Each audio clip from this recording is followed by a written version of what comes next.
Welcome and welcome back. It was such an amazing night of drama for UFC 320, and it all led up to a very interesting and, co-main and main event. Very different. Very different stories. Oh, and we had a lot of great fights in between, so we got to talk about them all, give it a dynamic review, and we got to say, Megan, Megan, Megan, right? So great to have Megan O'Leary back, and she was just so beautiful in her white suit. She's so ethereal, what an angel from heaven above, and so happy that she is back. We love Megan, and congrats, mommy Megan. So let's talk about these fights. We had so many exciting matchups, early prelims all the way till the end. And our first early prelim that we had was Veronica Hardy versus Brogan Walker. Brogan coming off of a huge layoff because of an ACL tear, which, as we know, that can be a career ender. So that's a really tough mental and physical journey, but glad to see her back. And because I think of the big layoff and just because how Veronica Hardy has been just killing it in her past several fights, she was a really big favorite heading into this one. And she got some top position halfway through the first round, and there was a bit of a drama at the end because she thought that Brogan tapped, we rolled the tapes. Turns out there was no tap, but that was a pretty good control round for Hardy and doing good on the ground where Brogan is, comfortable. So that was looking good. And then Veronica was back to being in control, very much so in control 100% on the feet with that movement. She's a tricky little taekwondo specialist. She throws in a lot of really good kicks, so she was getting down to that. And she got a big knockdown. Oh, so that's a way to win a round, right? Big knockdown with that right hand. Oh, sat her on her bum. Brogan did pop back up, and she's, making it work, but it was definitely Hardy who was looking very stocky and in controlling. And we got a bit of a twist, though. We got a bit of a twist at the end of that second round. Brogan did manage to get on top, and the ground is where, that's where she shines, and especially against someone like Veronica Hardy, who really shines in the taekwondo specialties. You want to get that little miss on the ground. So she did end up getting a little bit of damage in there. So exciting end to the second round, but probably because the knockdowns pretty much Veronica Hardy. And then Hardy was just eyes on target into that third round. She stayed eyes on target, and Deed made a really good comment about how moving around a bunch wasn't helping Brogan, because that's like pretty much where Veronica's comfortable. She likes lateral movement. So if you move around, she's just gonna, she's kind of the one who's going to lead the dance. Like, we got to close this distance, basically. So that was kind of the story, it mostly on the feet. And when we were on the feet, Hardy was just on it, Taekwondo 101. And so she got the decision win. I love how kicky she is. Her kicks are super fun. And she has won 4 of her last 5 fights. Hello, Queen. And then we had a really fun one against Brahimaj versus Austin Vanderford. Shout out to Mr. Van Zant in a way. And I love Ramiz. He just has such great energy. He wears a fun hat. Got fun hats all around. And he's got such an amazing spirit. And Austin is really dope, fun, and cool as well. So really exciting fight just on paper. And round 1, I'd say pretty repeated game plan for Austin, as he's very good at getting the takedown. When we got Austin, we're getting sticky, we're getting sticky. You guys know that song? Anyway, but Ramiz was doing really good, just like the whole getting over it pretty much in round 1, was showing some really good defense in there. We get to round 2, and you hear the sound of what seems to be a baseball bat. Oh no. You know what? Really though, it's a kick. It's a head kick, right? Austin, you can see that he sees it coming too when they slow it down, and he's just like, no, right on the right on the binker. Owie, owie, owie. And then he shoots a survival takedown, right? He's got to get sticky, so Austin shoots a survival takedown. Ooh, like right up to the crack, and he does survive for a little bit at least, but he's definitely damaged. And Ramis is doing really good at defending against the glue attack that Austin is trying to zombify himself into. And we get an Uno reverse card. We get an Uno reverse card because, in that moment, I was thinking to myself, Austin will survive. Like, if he just holds on. Like, if he holds on, he'll survive. No, no, no. Because he's never been submitted. He's never been submitted until Ramis finds the guillotine. 10-figure gilly. He wraps him up. Oh, no. And yeah, we got to get out of there. So, to the shock and surprise of many, Austin gets submitted after taking some major, major damage. And that is a huge win for Ramis. I mean, shout out, right? That was a big, massive statement. And then we had Chris Gutierrez versus Farid Basharat, bantamweight scraparoo. This was pretty fun. Basharat, gets a takedown now on every single one of the people he's faced, at least in the UFC. And that's a good thing to do against Chris Gutierrez, because Chris, he really likes being at leg range, not as comfortable up and close, just less of where he likes to hang out, not exactly his preference. And Basharat loved mixing in that takedown, so he mixes it in, and Chris is a little flattened out, at the end, really doesn't like being on the ground. Round 2, Chris is keeping a little bit more distance, like, I don't want to be there again. Ew, get me out of there. Looking for his moment as well, maybe a little too cautiously. Not a lot, like, too much output on Chris's end. And then Farid stuns Chris, but he recovers. But he gets hit with a big one. And then round 3, you're kind of thinking, Chris, we gotta hit the gas. Chris gets a pretty good pep talk from his corner. And that's really great. I think that helps because he goes go go go go go at the beginning of that third round, and we're on that vibe. Like, Chris is on a vibe, and I'm like, yes. And we are in some desperate need of passion. We need some passion from Chris. He's got to get passionate to get that win, get a finish. Do something big. Come on, Chris, right? It's finish or lose at this point. I was saying in my breakdown that we had to look out for, or listen, I guess, for Chris's corner to be saying some crazy stuff, because in the last fight it was Wonder Boy, do the Wonder Boy. I love that so much. But this time it was hit the money, money Mercado. No, I don't know, but that was really funny. We heard that. Okay, anyway, but Chris couldn't get it done, couldn't get the finish. But that was a pretty fun fight, especially with him turning it up at the end. But Basharat, he really mixes it up. Like, talk about mixing it up, right? Throwing in the takedowns here, then there, north, south, and then getting a lot of fun, striking in as well. And he's a fast one. He's in and he's out. So that was pretty dope. Unanimous decision win for Farid Basharat. And then we had Macy Chiasson versus Yana Santos, which we knew was going to be gritty, nasty, violent. And it was. This was a fabulous war. Really, really enjoyable war. We had a bit of missed weight situation. Let's not do that. Round 1, though, we're in the scrap. Okay, we're in the scrap right away. It's trade. It's aggression. We're on the fence. Okay, we have it all. We're clinching and we're release. We clinch and release. It's beautiful. It's dynamic instability. We love it. And then round 2, Yana, she's like, let's clinch it up. Let's keep clinching it up. Yeah. And she's really finding herself in the strikes, and it's awesome. And Macy's like, I gotta close this distance. And Macy loves the fence as well. Love that. They both kind of love the fence, but Macy pins Yana up against for a little bit, trying to work in those knees to the body. I'm like, yes, this was war. And then at the end of that round, when we get separation, Yana lands this sick-ass front kick to the face.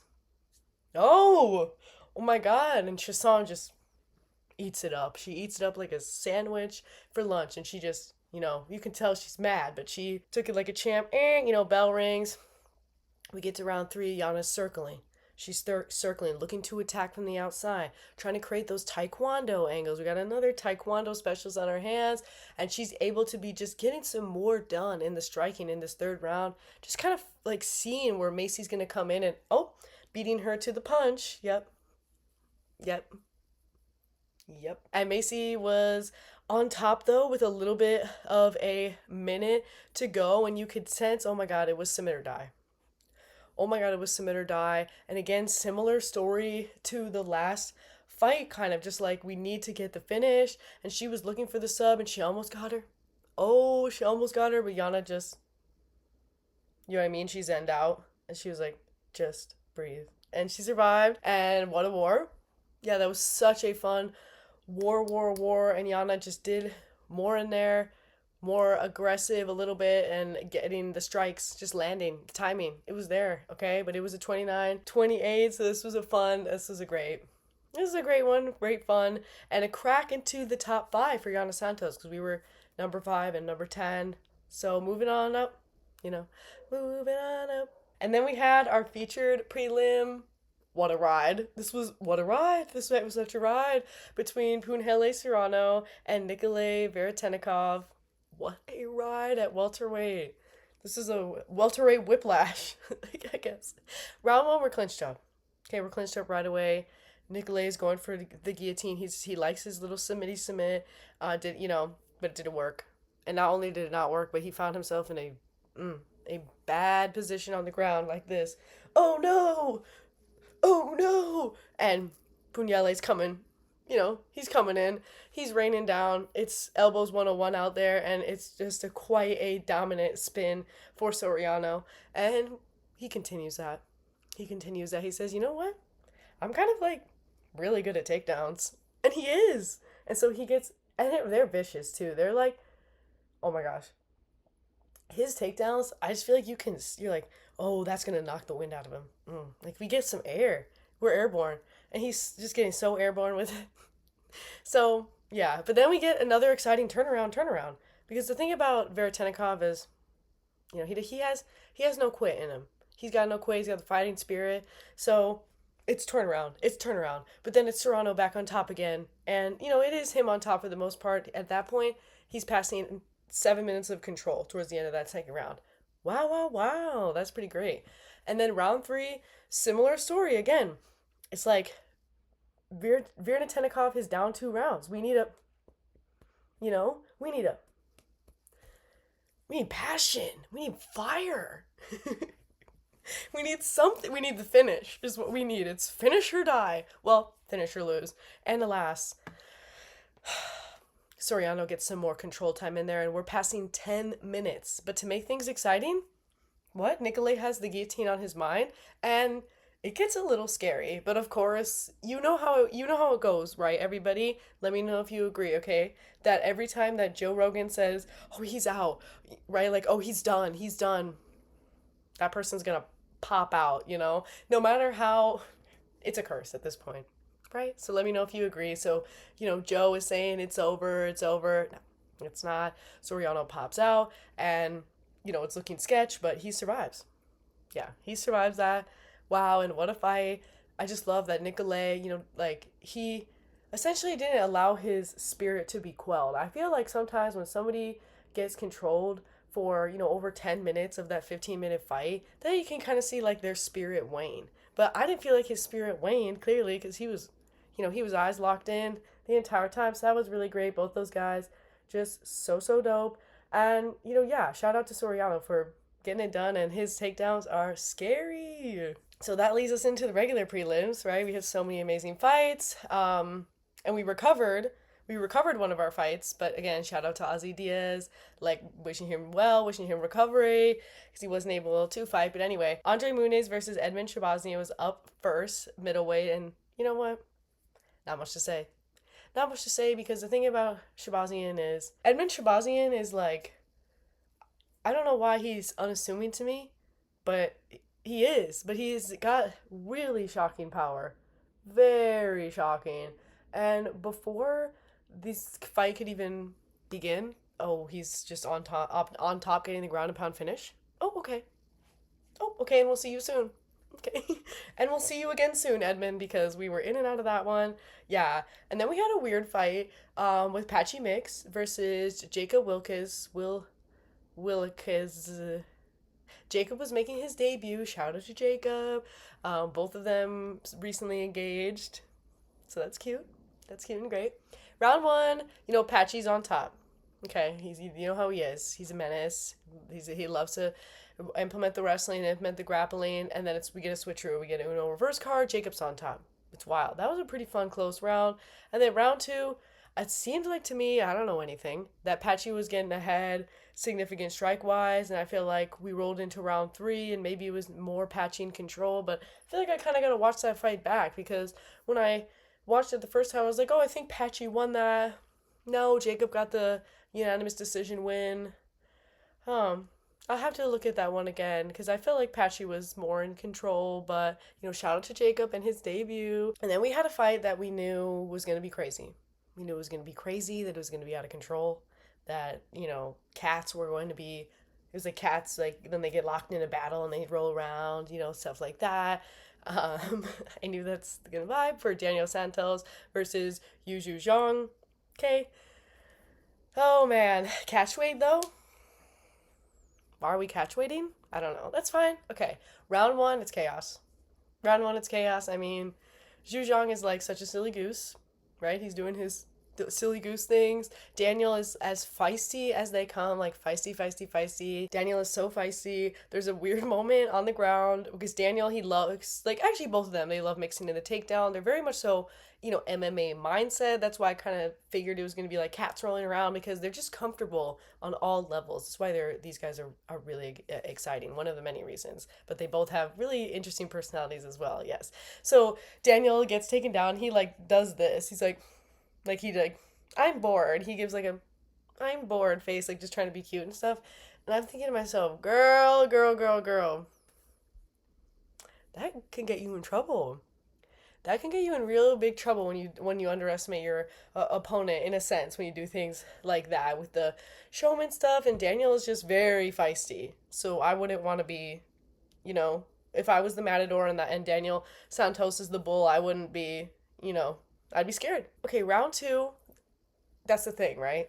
When you're a bit of a showman and you keep your hands down, like his hands are like where my hands are right now, like they're at my waist, like that's where he was, and he was leaning in. I'm like, that's cute and all, it's exciting, but it's very dangerous. It's very dangerous. Even Yuri has worked to make some improvements on that because it's dangerous, right? You're gonna get maybe 80% of your wins TKO, but the losses are gonna start climbing up in there too. We gotta protect our brains. Anyway, yeah. Spoiler if you didn't know, it did get him caught. And yeah, Daniel got him, and it was one word: gas. So Daniel clipped him, and he didn't let up. He did not let up, and he just kept raining. He's raining, he's raining, he's raining, he's raining. And they said, get off of him. It's over. It's over. So gas. Yeah, gas. Daniel Santos with the round two TKO.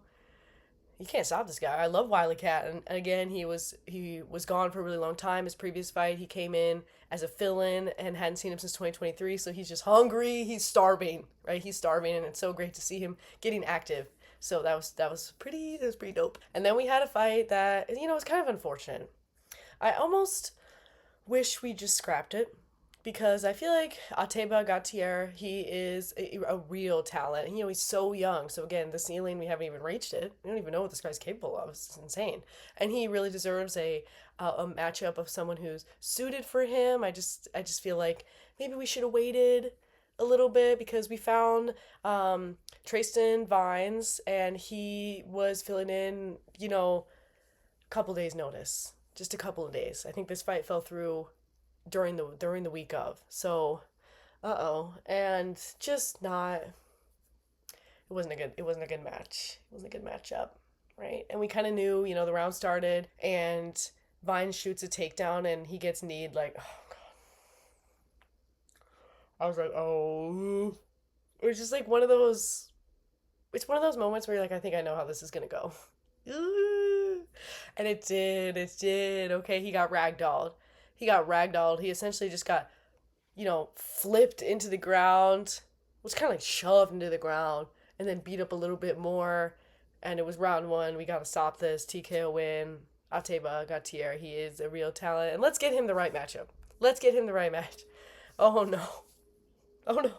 So then we get to our main card. Oh my gosh, what a fabulous set of fights. Stop. This main card was crazy. This was one of the best main cards. Oh no. Okay, I was guilty of underestimating. That's that was not a word, of underestimating Joe Pyfer because I don't like that he's racist against Mexico.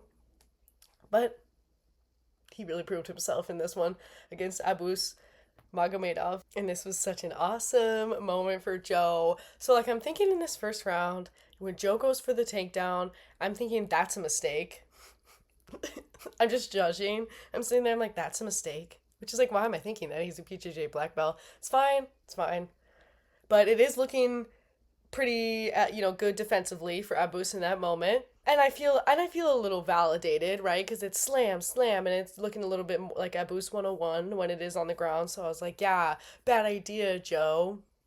And then it's round two. Joe is putting on some mad pressure as a knockout preferred type guy.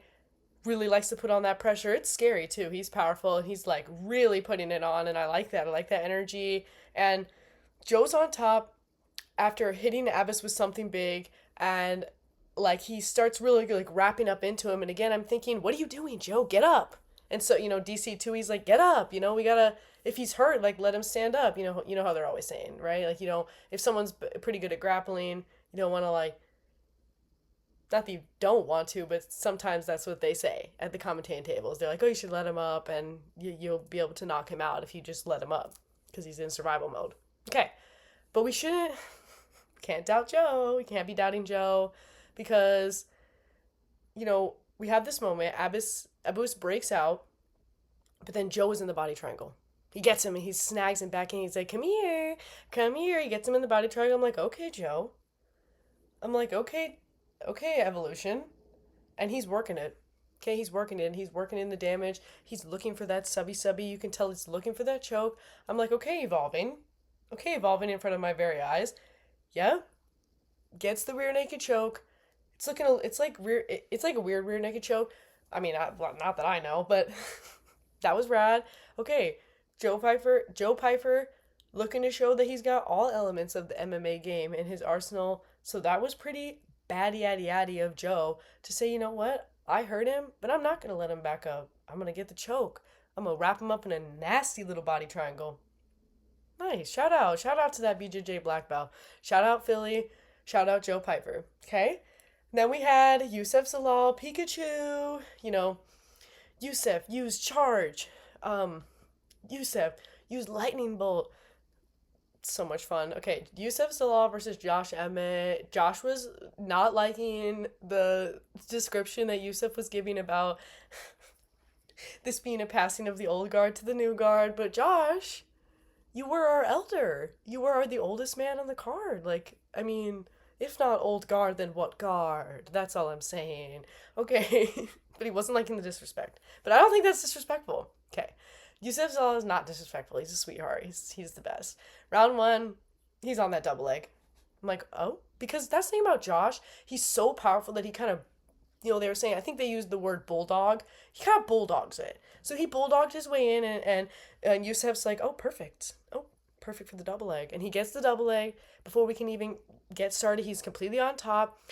And it's this weird moment, and we don't see it because there's no physical, but it's a verbal tap. It's a tap, tap, tap, right? He says, Josh goes, tap, tap, tap. That fight barely got started. And I gotta say, kind of a ideal scenario for the first fight that your mom has ever seen. Like, his mom doesn't even know, like, he had never seen him fight at all. This is the first time, so it could have been, oof, right? It could have been bad, and she may never have came again, but it was great, right? So yeah, shout out to Youssef. That was awesome. Round one submission. But the thing is, that's really hard to do to Josh. He is a guy who is pretty difficult to control on all aspects. Striking, grounding, man. So that was awesome, and that was great, and like we said, ideal outcome for in front of your mother. Right? No damage taken, literally wasn't even hit.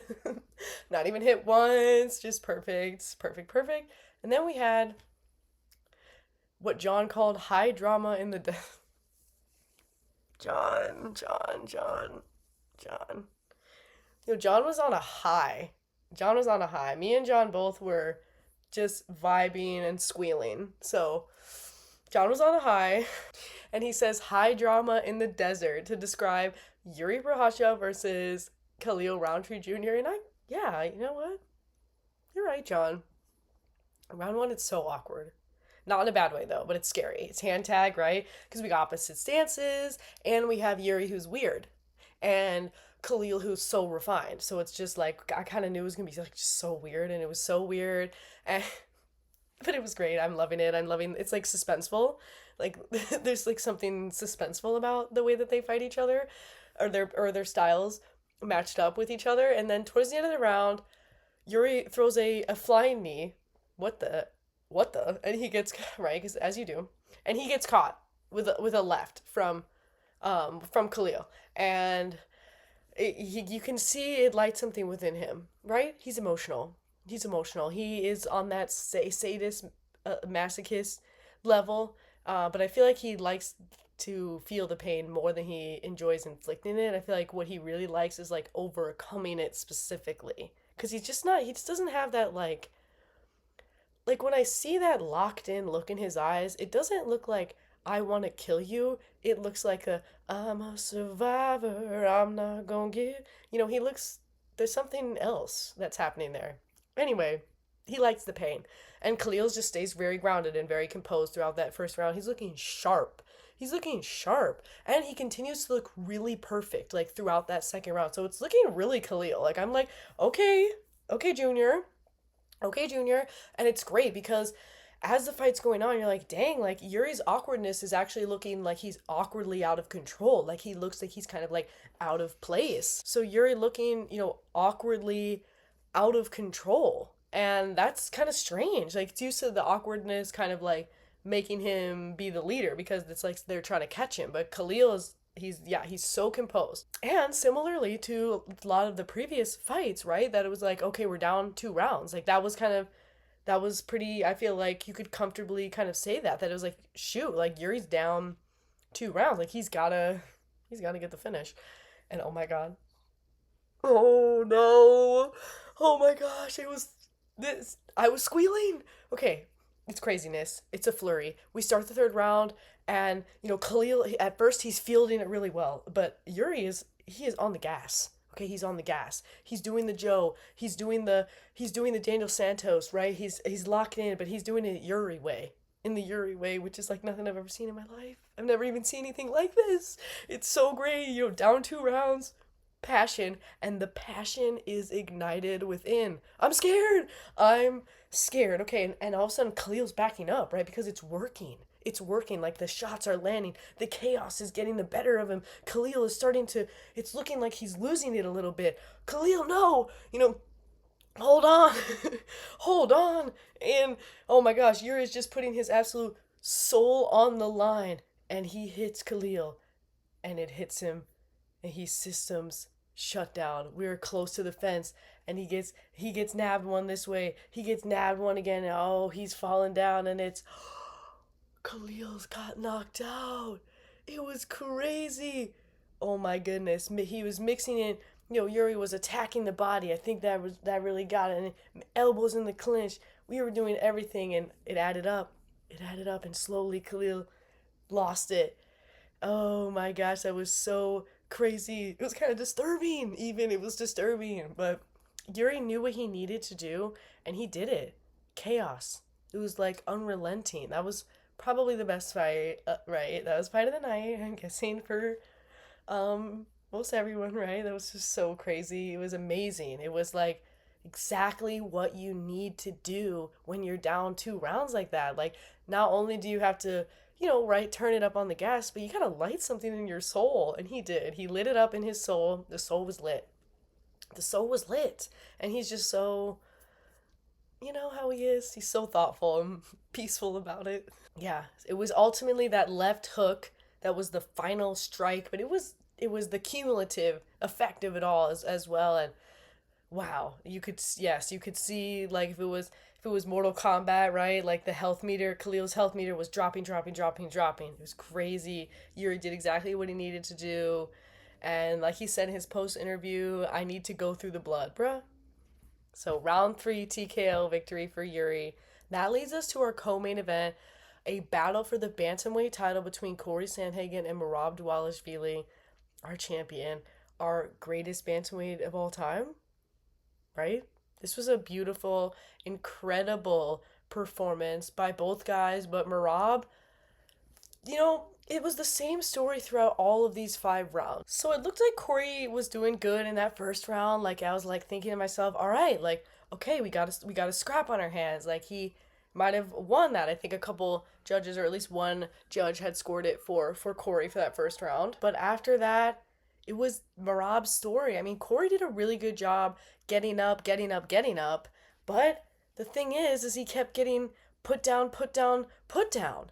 So yeah, he got that first round because I think he was only put down once for like a couple seconds, but then they kept coming. You know how Marab is, he's relentless. So even if you keep getting back up, if you can't like take him down as many times and the strikes are even, right? It's not gonna add up. And so it did not add up. It 100% did not. It did not add up. It did not. And Corey also got rocked in that second round. That was crazy. That was crazy, but he survived. And I'm really glad that Goddard didn't stop it. Girl, I would have been mad. Ooh, that would have been not the right. That would not have been what we needed. So thank you. Good job, Marky. And Corey survived, defended, made it out of that second round. But it was, yeah, round 3. Marab, pressure, pressure, pressure. At that point, he had landed more than 10 takedowns. Oh no. And it's round 3. Oh, yeah. So, yeah, pretty much like it just felt like Corey's offense was getting muted. It's essentially getting muted. I mean, he wasn't snuffed out like a light, but it was getting a bit muted. And he was just looking a little defeated by the end of that third round, too. I was like, dang. And Trevor Whitman tells Corey, stop going backwards. Stop going backwards. And we saw a little bit of an improvement there, I would say. But round 5, thinking it's now or never, Corey. But he continued to get ragdolled a little bit and looking for his last chance up until that very end, but it wasn't there. So Marab dominantly gets the unanimous decision win. Come on, bantamweights, let's go. We got to get the other machine, the Machine Junior, Malcolm Wellmaker, Junior Machine. We got to get him trained up. Get him up there. Hurry up. We got to, who's next? I know that Malcolm Wellmaker's not next, but he's got a couple more fights before that. But that's the future, perhaps, if Merab just holds on to the title forever. So that was really crazy, right? And just more evidence on Merab madness. And then we had a fight that surprised me. It did. So that fight, I could say, wasn't exactly surprising. And I know a lot of people thought it was going to go that way. I did think that was pretty possible. Yeah. But this next fight, I was kind of thinking we were going to go to war a little bit. I was like, are we... Right? I was thinking we were going to go to war. And we did not. That fight started and it was over. Kind of the same story as the Andre Muniz and Emmett Shabazian fight. I didn't even know we started. Okay, I did, but it was over so quickly. It was over so quickly. I was like, immediately, Ankalaev is backed up against the fence. Alex is reining in. Now he's on the ground, and he's covering up his face. Alex is reining in, and he's mixing. He hits him a couple times to the body, and, Ankalaev, he's just, like, not, he's just shelled. He's, like, shelled up. And I'm like, come on, what? Whoa. And so we stop it, and it's not like the fight stops, and he's like, what? Why'd you stop it? He was broke down. So, kind of weird. Round 1, TKO, Alex Pereira. New champ, back champ, right? You got it back, which is rare. That's not the common outcome for immediate rematches. But, right? Hey, sometimes life's a fairy tale. Although this is a weird fairy tale. That would be a really weird fairy tale. Yeah. I think it was a right hook that got Magomed and kind of sent him to the ground. But wow. Right? Wow.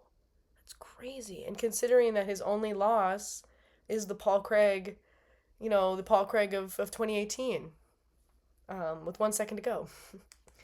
That's crazy. That's actually crazy. So I'm a little stunned by it, just because I was expecting more of a war. I thought the fight was going to be close. Like last time. No. So that was cool. What's next, right? For Alex, is he just going to jump up to heavyweight now?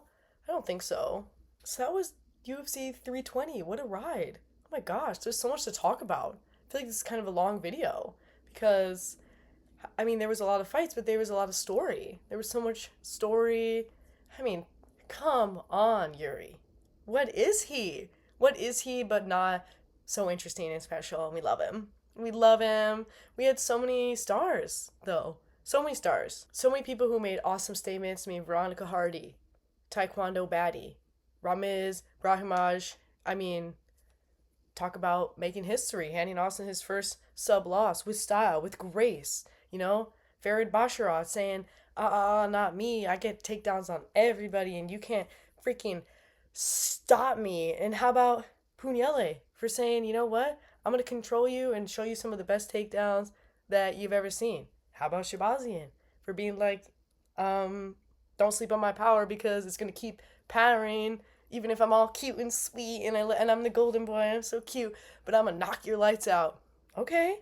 How about Daniel Santos for the fire and the feistiness and the unrelenting belief in himself and right? And how about Ateba Gautier for just proving to be a very, very deadly prospect that needs a high skilled matchup. And shout out to Joe Pyfer for making me believe a little bit more in the Joe story, even if I'm not so happy with some of the things that he says.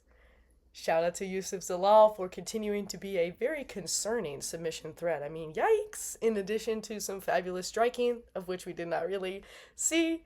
And we already gave Yuri the shout out, of course. And we gotta say shout out to Marab for being potentially the best bantamweight that we've ever seen. Uh-oh, the legacy continues. And shout out to Alex Pereira for, you know what, beating the odds in terms of statistics. What a great night. All of our stars and everybody. Everyone's a star, win or lose, for getting in the cage. So yeah, here's our song of the night. I don't know why, but as I was thinking about the fights this morning, this song was like a really fun listen. I was just kind of like daydreaming about the fights. So listen to that song and daydream about the fights and let me know anything at all. Favorite fight, what's next, anything. And I think that is all I've got. Pretty long video for a review. But yeah, that's it. Peace out.